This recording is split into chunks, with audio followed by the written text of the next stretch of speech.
दोस्तों, आप सभी को स्वागत है अपने YouTube channel youth global study पे।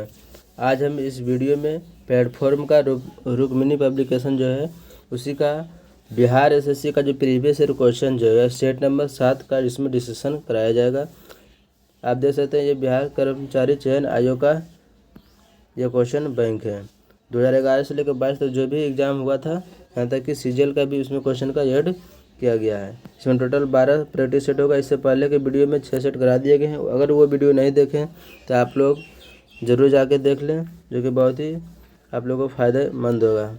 इसमें आज हम सेट नंबर 7 का डिस्कशन करेंगे। अगर जो वीडियो आपको अच्छा लगे तो चैनल को लाइक सब्सक्राइब जरूर कर लें, और इस चैनल के माध्यम से आप सभी को हर एक एग्ज़ाम का प्रीवियस ईयर क्वेश्चन इसमें डिस्कशन कराया जाएगा। तो आप इस चैनल के माध्यम से जुड़ सकते हैं। आप देख सकते हैं ये जो बिहार एसएससी का जो एग्ज़ाम जो हुआ था 5/2/2017 में, उसी का ये प्रीवियस ईयर क्वेश्चन है, यानी कि ये सेट नंबर 7 है। आइए इसमें पहला नंबर जो क्वेश्चन की बात करते हैं। पहला क्वेश्चन जो है और राष्ट्रीय राजमार्ग योजना कब शुरू हुआ था? तो राष्ट्रीय राजमार्ग जो योजना जो हुआ था वह 1995 में शुरू किया गया था, यानी कि ऑप्शन नंबर इसका सी राइट हो जाएगा। चलिए अगला क्वेश्चन पे आते हैं। अगला क्वेश्चन है कि पीली क्रांति का संबंध किससे है? तो पीली जो क्रांति जो है इसका पीली क्रांति का जो संबंध जो हुआ तिलहन से है। पीली क्रांति का संबंध किससे है? तिलहन से। नीली क्रांति जो बोलता तो वह मत्स्य यानी कि मछली हो जाता। तो इसका ऑप्शन नंबर बी राइट हो जाएगा। चलिए अगला क्वेश्चन है कि भारत में उत्पादित की गई कितने प्रतिशत कॉफ़ी निर्यात की जाती है? मतलब कितना परसेंट कॉफ़ी को निर्यात किया जाता है, यानी कि बेचा जाता है? ये मात्र 10% कॉफ़ी को निर्यात किया जाता है। ऑप्शन नंबर इसका सी राइट हो जाएगा। अगला क्वेश्चन है कि दुर्गा इस्पात कारखाना किसकी सहायता से स्थापित किया गया था? तो ये दुर्गापुर जो है इस्पात कारखाना कहाँ है? तो ये पश्चिम बंगाल यानी कोलकाता में है। तो इसके यह जो है इंग्लैंड की सहायता से इसकी स्थापना हुआ था। ऑप्शन नंबर इसका सी राइट हो जाएगा। अगला क्वेश्चन है कि किस वर्ष के बजट में जीएसटी का पहली बार जिक्र किया गया था? तो जीएसटी का जो पहली बार जो जिक्र किया गया था वह 2006 से 7 वाला जो बजट जो पेश हो रहा था उसी समय जीएसटी का जिक्र किया गया था। तो इसका ऑप्शन नंबर ए राइट हो जाएगा। लेकिन जीएसटी लागू कब हुआ था? ये 2016 में लागू हुआ था। पहला कौन सा राज्य था? तो वो सिक्किम था। चलिए अगला क्वेश्चन पे आते हैं कि राष्ट्रीयकरण से पहले स्टेट बैंक ऑफ इंडिया का नाम क्या था? तो राष्ट्रीयकरण से पहले जो स्टेट बैंक ऑफ इंडिया का नाम जो था वह इंपीरियल बैंक ऑफ इंडिया था। इसका इंपीरियल और बैंक इंडिया का जो नाम जो रखा गया था 1921 में इसका नाम किया गया था। ये तीन बैंकों का मिलाकर इसका नाम इंपीरियल बैंक ऑफ इंडिया रखा गया था। चलिए अगला ऑप्शन नंबर इसका ए राइट हो जाएगा। अगला क्वेश्चन पे आते हैं किस पंचवर्षीय योजना के अंत में है? तो ये पूछ रहा है कि हम किस पंचवर्षीय योजना, तो ये हो जाएगा ऑप्शन नंबर इसका बी हो जाएगा, यानी कि 12वीं पंचवर्षीय योजना के अंत में है। चलिए अगला क्वेश्चन है कि रेलवे आधारित संरचना के लिए इस समय विदेशी प्रत्यक्ष निवेश की सीमा कितना है? तो उस समय जो विदेशी प्रत्यक्ष निवेश की जो सीमा था वह 100 था, यानी कि ऑप्शन नंबर इसका सी राइट हो जाएगा। अगला क्वेश्चन है कि यह किसी देश के व्यक्तियों की आय की विषमता ज्ञात की जाती है? कि किसी भी देश का जो आय का जो विषमता जो ज्ञात किया जाता है वह लोरेंज वक्र के द्वारा ज्ञात किया जाता है, यानी कि ऑप्शन नंबर इसका ए राइट हो जाएगा। अगला क्वेश्चन है कि बैंक नोट प्रेस कहाँ है? तो ये बैंक नोट प्रेस जो है वह देवास में। ऑप्शन नंबर इसका बी राइट हो जाएगा। चलिए अगला क्वेश्चन पे आते हैं। जनसंख्या की दृष्टि से 4 बड़े गणराज्य में से कौन सा नहीं है? तो सबसे ज़्यादा जनसंख्या कहाँ है? तो यह यूपी में है। यूपी के बाद फिर आ जाएगा बिहार, महाराष्ट्र। सबसे कम इसमें जो हो जाएगा वो तमिलनाडु हो जाएगा। ऑप्शन नंबर इसका डी राइट हो जाएगा। चलिए अगला क्वेश्चन पे आते हैं। अगला क्वेश्चन है निम्न में से किसका प्रति वर्ग किलोमीटर जनसंख्या घनत्व सबसे अधिक है? तो प्रति वर्ग किलोमीटर जो जनसंख्या घनत्व जो सबसे जो अधिक जो हुआ बिहार का है, यानी कि ऑप्शन नंबर ए राइट हो जाएगा। इसका कितना है? तो 1106 है। चलिए अगला क्वेश्चन पे आते हैं कि भारत में सुपर कंप्यूटर जो पहले विकसित किया गया था उसका नाम क्या था? उसका नाम जो था परम 8000 था, यानी कि ऑप्शन नंबर इसका ये राइट हो जाएगा कि भारत का पहला सुपर कंप्यूटर कौन था? तो परम 8000 आ जाता है। चलिए अगला क्वेश्चन पे आते हैं। अगर ये वीडियो आपको अच्छा लगे तो लाइक सब्सक्राइब और शेयर करते रहना है। अब ये वीडियो को देखने से पहले चैनल को लाइक सब्सक्राइब और ऑल बेल आइकन पर क्लिक कर ले। चलिए अगला क्वेश्चन पे आते हैं कि भारत में 4G सेवा का प्रारंभ कब किया गया था। भारत इसका जो प्रारंभ हुआ हुआ 2012 ईस्वी में हुआ था। ऑप्शन नंबर इसका बी राइट हो जाएगा। अगला क्वेश्चन है कि यूके का शेयर मूल्य सूचकांक क्या है। तो यूके का जो शेयर मूल्य सूचकांक जो है वह FTSE 100 है, यानी कि ऑप्शन नंबर इसका बी राइट हो जाएगा। अगला क्वेश्चन है कि रिजर्व बैंक ऑफ इंडिया के प्रथम भारतीय गवर्नर कौन थे। तो रिजर्व बैंक ऑफ इंडिया के जब स्थापना जो हुआ उसका जो पहला जो भारतीय गवर्नर जो बने थे वह CD देशमुख बने थे। ऑप्शन नंबर इसका ए राइट हो जाएगा। अगला क्वेश्चन है कि वह विद्यार्थी जिसने रुपया का डिजाइन किया वह कहाँ का था। तो वह जो रुपया का जो साइन डिजाइन जो किया था उसका नाम था उदय कुमार था। यह किसका था, ये मतलब कि इंस्टीट्यूट का विद्यार्थी था। तो ये जो था IIT बॉम्बे का एक स्टूडेंट था। ऑप्शन नंबर इसका बी राइट हो जाएगा। चलिए अगला क्वेश्चन है कि यह कार्बन कर घोषित करने वाला प्रथम देश था। तो कार्बन टैक्स को लागू करने वाला पहला देश कौन था, तो वह फिनलैंड था। ऑप्शन नंबर इसका जो सी राइट हो जाएगा। पूछेगा कि खुशहाली इंडेक्स में पहला नंबर पर कौन सा है, तो यह फिनलैंड ही है। चलिए अगला क्वेश्चन है कि कीवी चिड़िया कहाँ पाई जाती है। तो कीवी चिड़िया जब कहाँ पाई जाती है वह न्यूजीलैंड में पाई जाती है, इनका ऑप्शन नंबर इसका सी राइट हो जाएगा। चलिए अगला क्वेश्चन है कि ब्राज़ील की मुद्रा क्या है। तो ब्राज़ील की जो मुद्रा जब वह रियल है। ऑप्शन नंबर इसका बी राइट हो जाएगा। ब्राज़ील की मुद्रा जो है रियल। ब्राज़ील का राजधानी का जो पूछा जाएगा तो ब्रासिलिया हो जाएगा। चलिए अगला क्वेश्चन पे आते हैं। कौन महलों का शहर कहलाता था। महल का शहर के नाम से कोलकाता का जाना जाता है, इनके ऑप्शन नंबर इसका बी राइट हो जाएगा। चलिए अगला क्वेश्चन है किसे अच्छे समय का राजा कहा जाता है। तो अच्छे समय का जो राजा जो है विजय माल्या को कहा जाता है, इनके ऑप्शन नंबर इसका सी राइट, जिसे इसे दिवालिया भी घोषित किया गया था। चलिए अगला क्वेश्चन पे आते हैं कि यह मुंबई की प्रथम प्रखनली शिशु थी जो, और 2016 में इन्हें एक शिशु को जन्म दिया था। उसका नाम क्या था। तो उसका जो नाम जो पड़ा था वह हर्षा था। ऑप्शन नंबर इसका बी राइट हो जाएगा। चलिए अगला क्वेश्चन पे आते हैं। इंडियन एयरलाइंस की प्रथम महिला पायलट कौन थी। तो इंडियन एयरलाइंस की जो पहली जो महिला पायलट जो बना था वह ध्रुवा बनर्जी थे। ऑप्शन नंबर इसका ए राइट हो जाएगा। चलिए अगला क्वेश्चन है किनको महामना कहा जाता है। तो महामना के नाम से जो है मदन मोहन मालवीय को जाना जाता है। ऑप्शन नंबर इसका सी राइट हो जाएगा। अगला क्वेश्चन है कि प्रथम भारतीय फिल्म अभिनेत्री कौन थी जिन्हें दादा साहेब फाल्के पुरस्कार प्रदान किया गया था। तो दादा साहेब फाल्के पुरस्कार जो दिया गया था वह देविका रानी को दिया गया था। ऑप्शन नंबर इसका ए राइट हो जाएगा। चलिए अगला क्वेश्चन पे आते हैं। अगला क्वेश्चन है यह हिंदी साहित्य के एक प्रसिद्ध आलोचक थे। तो हिंदी साहित्य का एक जो प्रसिद्ध जो आलोचक जो थे वह नामवर सिंह थे, यानी कि ऑप्शन नंबर इसका ए राइट हो जाएगा। चलिए अगला क्वेश्चन पे आते हैं। पद्मावत के लेखक कौन है। तो पद्मावत का जो लेखक तो यह मलिक मोहम्मद जायसी थे। ऑप्शन नंबर इसका सी राइट हो जाएगा।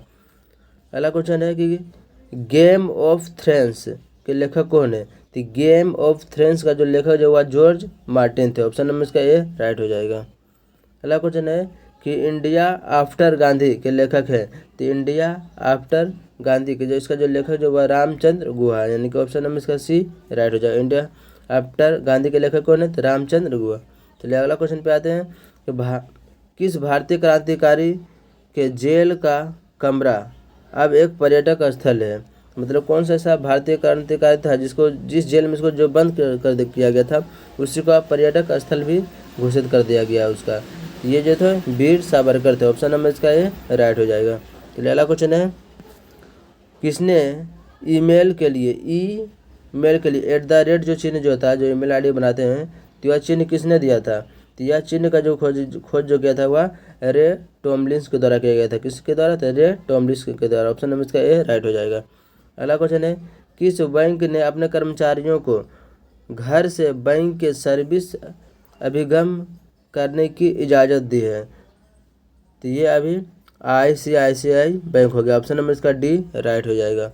अगला क्वेश्चन है कि यह लेखक या लेखिका का जन्म बिहार में, कौन सा लेखक या लेखिका का जन्म जो है वह बिहार में हुआ है। इसका ऑप्शन नंबर ए हो जाएगा फणीश्वर नाथ रेणु। ऑप्शन नंबर इसका ए राइट हो जाएगा। चलिए अगला क्वेश्चन है कि बिस्मिल्लाह खां किस साज के बजाने के लिए प्रसिद्ध थे। तो जो बिस्मिल्लाह खान जो थे वह क्या थे, शहनाई वादक थे, और यानी कि ऑप्शन नंबर इसका डी राइट हो जाएगा। अगला क्वेश्चन है कि यह गायन शैली नवाब वाजिद अली शाह के दरबार में शुरू हुआ, मतलब कौन सा गायन शैली जो नवाब वाजिद अली शाह जो थे उसके दरबार में शुरू हुआ था, ये ठुमरी जो गायन शैली था। ऑप्शन नंबर इसका सी राइट हो जाएगा। अगला क्वेश्चन है कि स्वराज पार्टी की स्थापना किसने किया था, तो स्वराज पार्टी का स्थापना जो था वह मोतीलाल नेहरू ने किया था। ऑप्शन नंबर इसका ये राइट हो जाएगा। अगला क्वेश्चन है कि यह लेखक या लेखिका अंग्रेजी के बजाय इटालियन में लिखते थे, वह कौन सा ऐसा लेखिका जो अंग्रेजी के बजाय यानी कि इटालियन भाषा में वो लिखते थे, वह है झुम्पा लाहिरी, यानी कि ऑप्शन नंबर इसका ये राइट हो जाएगा। अगला क्वेश्चन है किनकी आत्मकथा है the test of my life, the test of my life की जो इसका जो आत्मकथा ये जो है युवराज सिंह का। ऑप्शन नंबर इसका ये राइट है, युवराज सिंह का ये आत्मकथा है the test of my life है। अमर्त्य सेन को इसके मतलब क्या चीज़ के लिए इसको नोबेल पुरस्कार दिया गया था, तो अमर्त्य सेन को जो नोबेल पुरस्कार जो मिला था वह अर्थशास्त्र का पहला नोबेल पुरस्कार इसको दिया गया था। ऑप्शन नंबर इसका बी राइट हो जाएगा। चलिए अगला क्वेश्चन पे आते हैं। अगला क्वेश्चन है कि छहू या बिहार के अतिरिक्त किस राज्य के भी लोक नृत्य हैं, तो छहू जो लोक नृत्य या पश्चिम बंगाल का भी, उड़ीसा रहेगा तो उड़ीसा भी हो जाएगा, झारखंड रहेगा तो झारखंड भी हो जाएगा और बिहार भी हो जाएगा। ये चारों राज्य का यह लोक नृत्य है। ऑप्शन नंबर इसका ए राइट हो जाएगा। चलिए अगला क्वेश्चन है भारतीय संविधान का कौन सा भाग राज्य के नीति निर्देशक तत्व का उल्लेख करता है, तो राज्य का जो नीति निर्देशक तत्व का उल्लेख करता है यह भाग नंबर 4 करता है। यह भाग नंबर 4 कहाँ से लिया, इसी को बोलते हैं DPSP बोला जाता है। यह कहाँ से लिया गया है, यह आयरलैंड के संविधान से लिया गया था। चलिए अगला क्वेश्चन पे आते हैं कि भारतीय संविधान की कौन सी अनुसूची भाषाओं का उल्लेख करता है, तो भाषाओं का उल्लेख इसमें है तो वह 8वीं अनुसूची में। मूल संविधान में टोटल अभी संविधान में कुल भाषा कितना है, तो ये 22 भाषा का उल्लेख किया गया। ऑप्शन नंबर इसका है बी राइट हो जाएगा। चलिए अगला क्वेश्चन है कि डॉक्टर राजेंद्र प्रसाद कितने वर्ष तक राष्ट्रपति रहे थे, ये जो है 12 वर्ष तक राष्ट्रपति रहे थे। ऑप्शन नंबर इसका सी राइट हो जाएगा। अगला क्वेश्चन है कि भारतीय संविधान में राष्ट्रपति चुनाव पद्धति का स्रोत किस देश का संविधान है, तो राष्ट्रपति चुनाव के पद्धति का स्रोत जो है वह किस देश से लिया गया था, तो ये जो है आयरलैंड से लिया गया था। ऑप्शन नंबर इसका सी राइट हो जाएगा। DPSP यानी कि पूछेगा तो वह भी आयरलैंड से लिया गया था, और राष्ट्रपति चुनाव संबंधी पद्धति का स्रोत भी आयरलैंड से ही लिया गया है। चलिए अगला क्वेश्चन पे आते हैं। लोकसभा के कितने सदस्य राष्ट्रपति द्वारा मनोनीत किया जाता है, तो लोकसभा में जो सदस्यों का जो मनोनयन जाता है मात्र 2 सदस्य का किया जाता है। ऑप्शन नंबर इसका बी ए राइट हो जाएगा। अगला जो कि आप समाप्त हो चुका है। अगला क्वेश्चन है किसने सरकार को 1950 में सर्वोदय योजना प्रस्तुत किया था, तो सर्वोदय योजना जो प्रस्तुत जो किया था वह जयप्रकाश नारायण के द्वारा किया गया था। ऑप्शन नंबर इसका सी राइट हो जाएगा। अगला क्वेश्चन है कि भारत के साथ सबसे कम स्थलीय सीमा बांटता है, तो सबसे कम स्थलीय सीमा किसका लगता है, तो सबसे जो कम जो स्थलीय सीमा जो लगता है वह म्यांमार का लगता है। सबसे ज़्यादा जो स्थलीय सीमा बोला जाएगा तो ये बांग्लादेश का लगता है, वह चीन का लगता है, और सबसे कम जो है म्यांमार के साथ लग जाएगा इस ऑप्शन के अनुसार। चलिए अगला क्वेश्चन है कि कर्क रेखा किस राज्य के मध्य से नहीं गुजरती है, तो कर्क रेखा जो था वह सबसे पहले जो हो गया गुजरात हो गया, राजस्थान हो गया, मध्य प्रदेश हो गया, छत्तीसगढ़ हो गया, झारखंड हो गया, पश्चिम बंगाल हो गया, त्रिपुरा हो गया और मिजोरम हो गया, यानी कि 8 राज्यों से जो होकर ये गुजरता है। ये किसे नहीं गुजरता है, तो ये बिहार से नहीं गुजरता। ऑप्शन नंबर इसका ये राइट हो जाएगा। अगला क्वेश्चन है कि ब्रह्मपुत्र नदी बांग्लादेश के क्या कहलाती है, तो ब्रह्मपुत्र नदी को बांग्लादेश में यमुना के नाम से जाना जाता है, यानी कि ऑप्शन नंबर इसका बी राइट हो जाएगा। अगला क्वेश्चन है कि बीकर मूलतः होते हैं, तो बीकर जो होता है वह मूलतः क्या होते हैं, तो ये एक प्रकार के प्रोटीन होता है, यानी कि ऑप्शन नंबर इसका सी राइट हो जाए। प्रोटीन का बहुलक क्या होता है, यह अमीनो अम्ल होता है। चलिए अगला क्वेश्चन है कि मायोपिया के रोगी को किसके निवारण के लिए, यानी कि मायोपिया जो रोगी जो होता है उसके निवारण के लिए किसका प्रयोग किया था, किस लेंस का प्रयोग किया था, तो मायोपिया के लिए अप्ता लेंस का प्रयोग किया जाता है, यानी कि ऑप्शन नंबर इसका ए राइट हो जाएगा। इसी को बोला जाता है निकट दृष्टि दोष बोला जाता है, यानी कि निकट दृष्टि दोष कहा जाता है, और दूर दृष्टि दोष के लिए उत्तल लेंस का प्रयोग किया जाता है। चलिए अगला क्वेश्चन पे आते हैं कि सापेक्ष आर्द्रता किस यंत्र से मापी जाती है? तो सापेक्ष आर्द्रता जो है वह हाइग्रोमीटर से मापी जाती है, यानी कि ऑप्शन नंबर इसका बी राइट हो जाएगा। हाइड्रोमीटर से तो यह अपेक्षित घनत्व को पूछेगा तो हाइड्रोमीटर से मापा जाता है, और इलेक्ट्रोमीटर से जो मापा जाता है वह दूध की शुद्धता को मापा जाता है। चलिए अगला क्वेश्चन पे आते हैं। किस रंग का तरंग दैर्घ्य सबसे कम होता है? तो सबसे कम जो तरंग दैर्घ्य जो था वह बैगनी रंग का था। सबसे अधिक तरंग दैर्घ्य, जिसका ऑप्शन नंबर डी राइट हो जाएगा। सबसे अधिक और जो तरंग दैर्घ्य पूछेगा तो वह लाल रंग का हो जाएगा। चलिए अगला क्वेश्चन पे आते हैं। कार्य का मात्रक क्या था? तो कार्य का जो मात्रक जो होता है वह जूल होता है, यानी कि ऑप्शन नंबर इसका ए राइट हो जाएगा। वाट किसका आता है? तो वाट जो होता है वह शक्ति का ऐसा मात्रक जो होता है वाट होता है। अडाइन जो होता है वह बल का सीजीएस मात्रक होता है। बल का सीजीएस जो मात्रक जो होता है वह डायन होता है। लेकिन बल का जो पूछेगा ऐसा ही मात्रक क्या आता है? तो न्यूटन होता है, लेकिन सीजीएस मात्रक जो होता है वह डायन होता है। चलिए अगला क्वेश्चन पे आते हैं। अगला क्वेश्चन है प्रकाश वर्ष किसकी इकाई है? तो प्रकाश वर्ष जो होता है वह दूरी के मापने की एक इकाई, यानी कि ऑप्शन नंबर इसका ए राइट हो जाएगा। चलिए अगला क्वेश्चन है कौन सी विद्युत चुंबकीय तरंग नहीं है? इसमें कौन सी तरंगे हैं जो विद्युत चुंबकीय तरंग नहीं, यानी कि ध्वनि जो है वह विद्युत चुंबकीय तरंग नहीं है। अगर रेडियो हो गया, अवरक्त हो गया, पराबैंगनी किरणें है, ये तीनों जो है वह विद्युत चुंबकीय तरंग है, यानी कि ऑप्शन नंबर इसका सी राइट हो जाएगा। अगला क्वेश्चन है प्लांक नियतांक का मान क्या होता है? यानी कि इसका एक फॉर्मूला था ई बराबर एच न्यू। तो एच को ही बोला जाता है प्लांक नियतांक बोला जाता है, इसी का मान पूछ रहा है। तो इसका जो मान जो हो जाएगा 6.63 गुना 10⁻34। इसका मात्रा जो होता है जूल सेकंड हो जाता है, यानी 6.63 गुना 10⁻34 जूल सेकंड याद रखना है। तो ऑप्शन नंबर इसका डी राइट हो जाएगा। तो अगला क्वेश्चन पे आते हैं कि हल्दी पौधे के किस भाग से प्राप्त होता है? तो हल्दी जो होता है वह पौधे के तना वाले भाग से प्राप्त होता है, यानी कि ऑप्शन नंबर इसका ए राइट हो जाएगा। अगला क्वेश्चन है श्वेत रक्त कणिकाएं कितने प्रकार की होती हैं? तो श्वेत रक्त कणिकाएं जो होते हैं वह 5 प्रकार के होते हैं, यानी कि ऑप्शन नंबर इसका सी राइट हो जाएगा। श्वेत रक्त कणिकाओं को ही लिम्फोसाइट के नाम से भी जाना जाता है, इसको लिम्फोसाइट को नाम से जाना जाता है। इसका कार्य क्या होता है? यह शरीर में जो प्रतिरोधक क्षमता जो होता है उसको बढ़ाने का काम करता है। चलिए अगला क्वेश्चन पे आते हैं कि लासिका किस में उपस्थित होती है?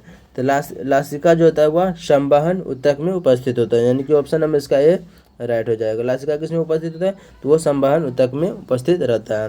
अगला क्वेश्चन पाते हैं पीलिया रोग रुधिर में निम्न की मात्रा को बढ़ने से होती है। पीलिया जो रोग जो होता है, पीलिया रोग से कौन सा पहले तो यकृत जो होता है वह प्रभावित होता है। ये किसके बढ़ने से होता है? तो ये बिलिरुबिन के मात्रा के बढ़ने से होता है। ऑप्शन नंबर इसका ए राइट हो जाए। बिलिरुबिन की जब मात्रा बढ़ता है इसमें शरीर जो होता है तो हम पीले रंग के होने लगता है। शरीर कैसा हो जाता है?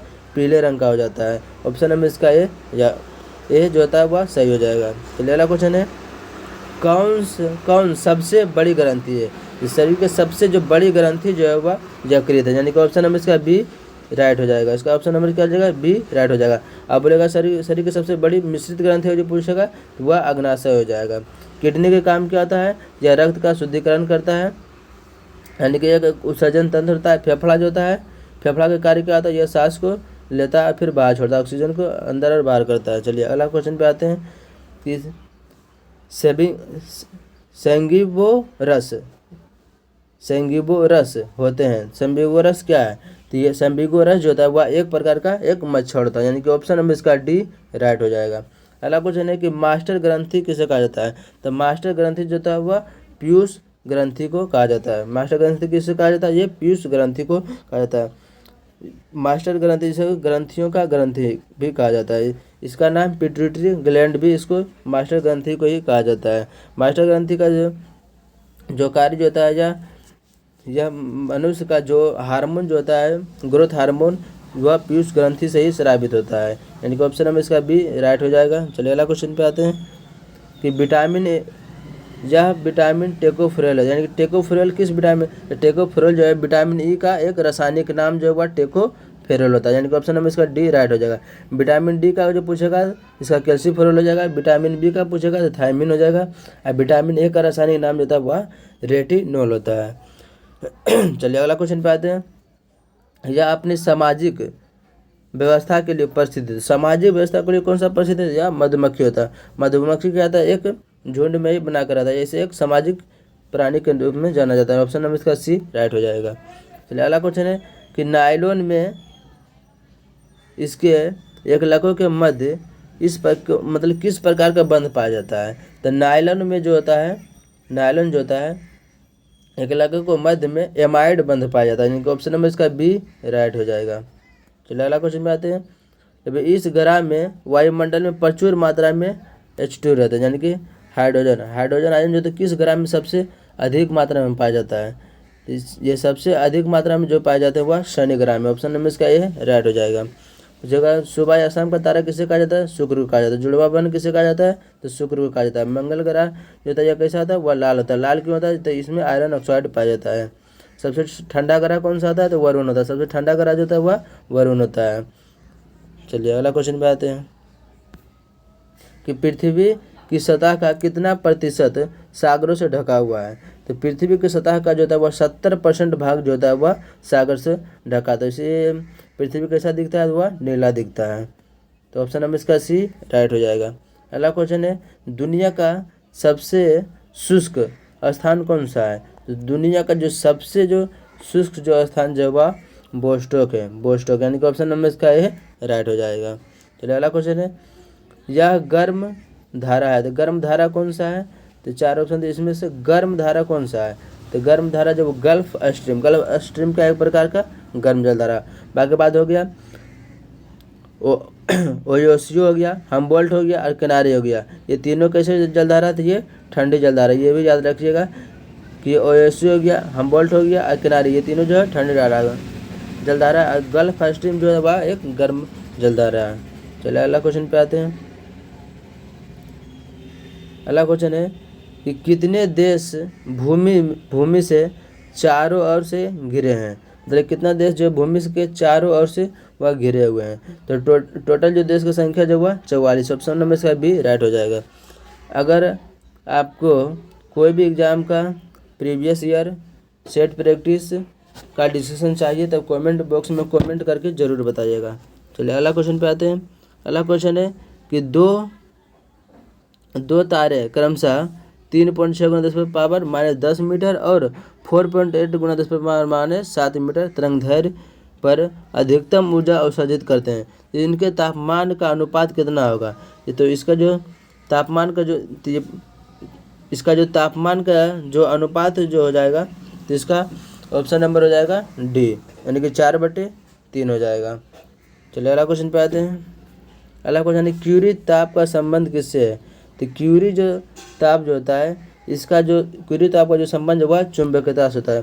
क्यूरी ताप पे कैसा ताप होता है जिससे कि कोई भी लोह पदार्थ जो अति चुंबकीय पदार्थ होता है उसको उससे क्यूरी ताप से अधिक तापमान जो बढ़ाते हैं वह अनुचुंबकीय में परिवर्तित हो जाता है। जिसका संबंध किससे है? वह चुंबकीय से। ऑप्शन नंबर इसका बी राइट हो जाएगा। चलिए अगला क्वेश्चन है यदि एक व्यक्ति एक समतल दर्पण की तरह भी चाल से चलते, यानी कि एक यहाँ पर दर्पण लगा हुआ है, यहाँ पर जो भी चाल से जो कोई चल रहा है, कोई व्यक्ति जो है भी चाल से जो चल रहा है तो उसे दर्पण में अपना प्रतिबिंब किस चाल की ओर आता हुआ प्रतीत होगा? जिसको लगेगा कितना कि इसका 2 गुना, यानी कि 2 भी चाल से आता हुआ प्रतीत होगा। तो ऑप्शन नंबर इसका ए राइट हो जाएगा। चलिए अगला क्वेश्चन पे आते हैं कि बिहार इस तरह के राज्य में सर्वाधिक जनसंख्या है। तो बिहार के कौन सा साइड में सबसे अधिक जनसंख्या है? तो सबसे जो अधिक जनसंख्या जो वह पश्चिमी भाग में। ऑप्शन नंबर इसका बी राइट हो जाएगा। अगला क्वेश्चन है चिल्का झील कहाँ है? तो चिल्का झील जो है वह उड़ीसा में। खारे पानी की सबसे बड़ी झील जो है वह चिल्का झील है। या तटीय सागर वाला झील पूछेगा तो वह चिल्का झील हो जाएगा। ऑप्शन नंबर इसका ए राइट हो जाएगा। अगला क्वेश्चन है अब जो भी सारा क्वेश्चन था सारा समाप्त हो चुका है। देखते हैं आगे क्या है। अच्छा आगे भी क्वेश्चन बचा हुआ है कुछ भाई हिंदी बोल रहे हैं। मैथ और रीजनिंग दोनों का क्वेश्चन का डिस्कशन आप खुद से कर लीजिएगा। इस वीडियो के माध्यम से जीके जो और साइंस का जो क्वेश्चन होगा वो अच्छे से एनालिसिस करा दिया जाएगा। चलिए अगला क्वेश्चन है कि सुमात्रा द्वीप किस में अवस्थित है? तो सुमात्रा जो द्वीप जो वह हिंद महासागर में अवस्थित है। ऑप्शन नंबर इसका ए राइट हो जाएगा। अगला क्वेश्चन है कि किस देश में सर्वाधिक टाइम जोन है? तो सबसे ज़्यादा जो टाइम जोन की संख्या पूछा जाएगा कि किस देश में सबसे ज़्यादा अधिक टाइम जो है वह डेनमार्क में हो जाएगा। ऑप्शन नंबर इसका सी राइट हो जाएगा। चलिए अगला क्वेश्चन पे आते हैं। बिहार में कितने ज़िले हैं? तो बिहार में तो सभी जानते होंगे 38 ज़िले हैं, तो ऑप्शन नंबर इसका बी राइट हो जाएगा। चलिए देखते हैं और कौन से और कुछ क्वेश्चन इसमें मिक्स होगा बचा हुआ। चलिए हाँ, साइंस का है। निम्न में से कौन पुरातात्वीय लकड़ी की आयु के निर्धारण करने में प्रयोग किया जाता है? यानी कि जो पुराने जो लकड़ी जो होता है या कुछ भी अवशिष्ट पदार्थ हो जाता है उसको निर्धारण, उसके आयु का पता लगाने के लिए किसका प्रयोग किया जाता है? तो यह कार्बन 614 का प्रयोग किया जाता है। ऑप्शन नंबर इसका बी राइट हो जाएगा। अगला क्वेश्चन है कि कौन सा समीकरण चार्ल्स नियम को प्रकट करता है? तो इसका एक ट्रिक होता है कि चार्ल्स क्या करता है, तो वह टी भी देखता है। इसी तरह याद रखना है, तो टी समानुपाती भी हो जाएगा। तो ऑप्शन नंबर इसका दे सकते हैं बी समानुपाती टी लिखे या टी समानुपाती भी लिखे, दोनों एक ही तरह आता है। तो ऑप्शन नंबर इसका सी राइट हो जाएगा। अगला क्वेश्चन पे आते हैं। अगला क्वेश्चन है कि इसमें 6 × 10⁻23 परमाणु नहीं है। तो किसमें जो 6 × 10⁻23 परमाणु नहीं उपस्थित है? तो ये 6 ग्राम कार्बन में। ऑप्शन नंबर इसका ए राइट हो जाएगा। अगला क्वेश्चन है कि एप्सम लवण किसका यौगिक है? तो एप्सम जो लवण जो है वह मैग्नीशियम का यौगिक है। ये इसको याद रखिएगा कि एप्सम लवण किसका यौगिक है, तो यह मैग्नीशियम का यौगिक है। एप्सम लवण जो है मैग्नीशियम का यौगिक है। अगला क्वेश्चन है कि जर्मन सिल्वर में होता है। तो जर्मन सिल्वर में पलायन में तो सिल्वर होता ही नहीं है, बस इतना याद रखना कि उसमें सिल्वर होता ही नहीं है। जर्मन सिल्वर में क्या पाया जाता है? तो उसमें जो रहता है वह निकेल होता है। ऑप्शन नंबर इसका सी राइट हो जाएगा। अगला क्वेश्चन है संपर्क विधि किसके निर्माण के लिए प्रयोग किया जाता है? संपर्क विधि का जो प्रयोग किया जाता है वह सल्फाइड एसओ के लिए किया जाता है, यानी कि सल्फ्यूरिक अम्ल हो जाएगा। ऑप्शन नंबर इसका डी राइट हो जाएगा, H2SO4 हो जाएगा। अगला क्वेश्चन कि भारी जल का रासायनिक नाम क्या है? तो भारी जल को क्या बोला जाता है? DTO बोला जाता है। इसका रासायनिक का नाम क्या था? ड्यूटेरियम ऑक्साइड हो जाएगा। ऑप्शन नंबर इसका बी राइट हो जाएगा। इसका जो परमाणु भार भी याद रखिएगा, इसका परमाणु भार कितना होता है? 20 होता है। लेकिन जल का जो पूछेगा H2O का परमाणु भार पूछेगा तो ये 18 ही होता है, लेकिन DTO का कितना होता है? ये 20 होता है। चलिए अगला क्वेश्चन पे आते हैं। अगला क्वेश्चन है कि NaCl में या कौन सा बंध पाया जाता है? NaCl होता है वह जिसको बोलते हैं नमक बोलते हैं, इसमें कौन सा बंध पाया जाता है? इसमें जो हो जाएगा आयनिक बंधन पाया जाता है। ऑप्शन नंबर इसका ए राइट हो जाएगा। अगला क्वेश्चन है कि कितने प्रकार की क्वांटम संख्या आते हैं? तो क्वांटम संख्या जो होता है वह 4 प्रकार के होते हैं। ऑप्शन नंबर इसका डी राइट हो जाएगा। चलिए और देख लेते हैं, बचा हुआ कुछ नहीं। अब बिल्कुल ही जो सेट नंबर जो 7 जो था वह बिल्कुल ही समाप्त हो चुका है। अगर ये वीडियो आपको अच्छा लगे तो लाइक सब्सक्राइब शेयर जरूर कीजिएगा। आपका एक लाइक सब्सक्राइब जो होता है हमको अगले वीडियो डालने के लिए मोटिवेट करता है। चलिए जय हिंद।